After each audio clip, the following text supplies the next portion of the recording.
Thank you, James. We're now going to move on to our second panelist, who just spoke now at the Human Rights Council. Were you interrupted?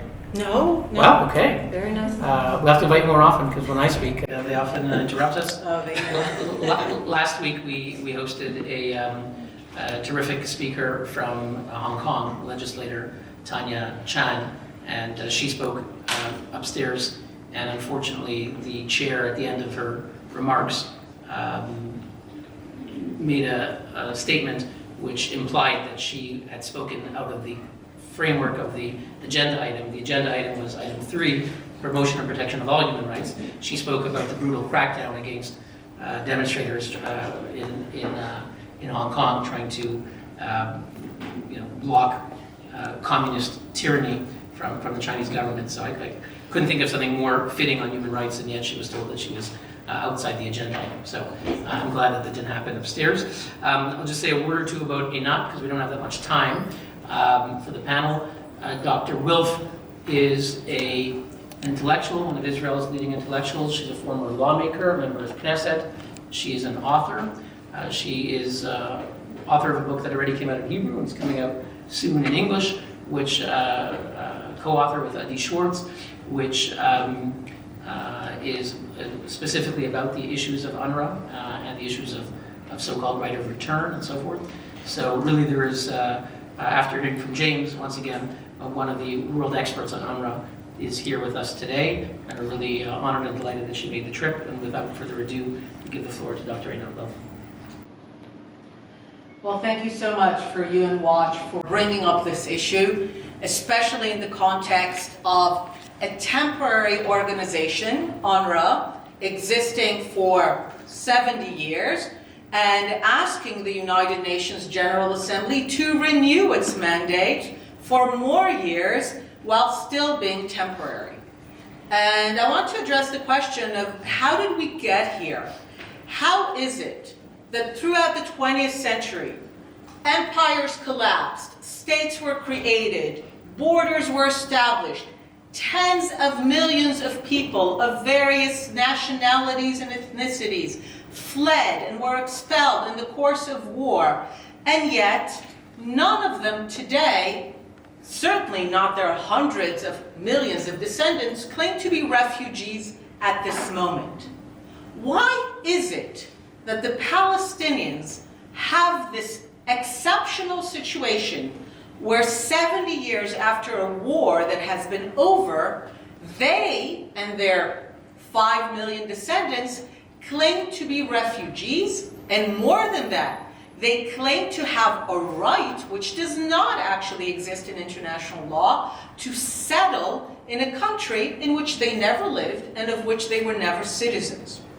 And the organization that sustains this fiction, this exceptional situation, is UNRWA. And anyone who is concerned with the prospects for peace should actually concern themselves with UNRWA. It's not a marginal issue. It's not a small organization. It is actually the core issue, because no organization has given such legitimacy, a facade of legitimacy, to a very belligerent idea.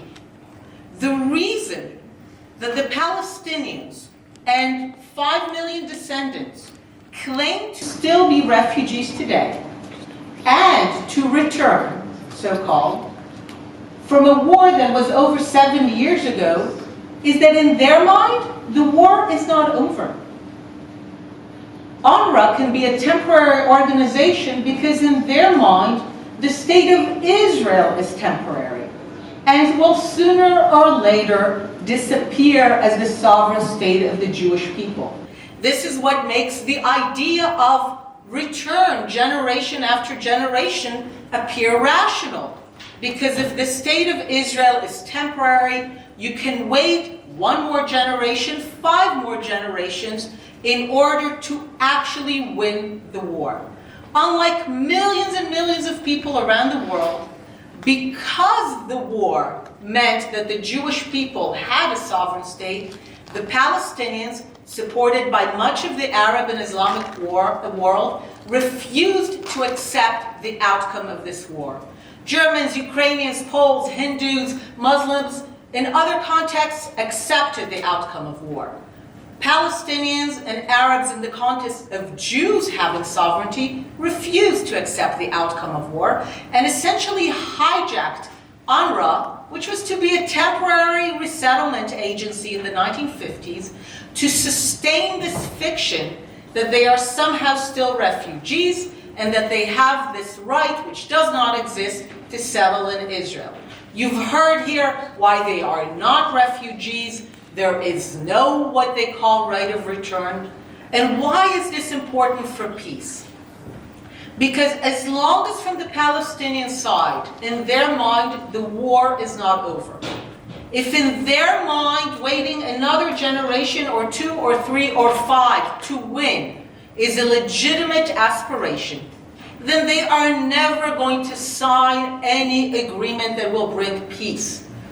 They will wait out any proposal to the day that they return, that they win, that the war is over in a way that they want it, which means that the Jewish people do not have that state. If you belong to a country that actually believes in the vision of peace, based truly on 2 states, as the United Nations envisioned in 47, one Jewish, one Arab, one for the Jewish people, one for the Arab people of the land, then you need to support dismantling UNRWA, the organization that has fueled and legitimized the idea that a Jewish state is somehow a temporary thing that will one day be undone. And UNRWA, crazy, is supported by Western countries.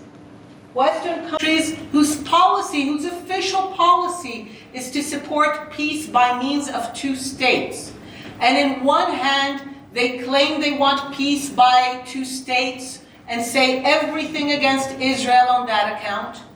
But on the other hand, they actually funnel millions and billions of dollars and euros so that the Palestinians and the Arabs will never agree to 2 states and believe in the idea of return.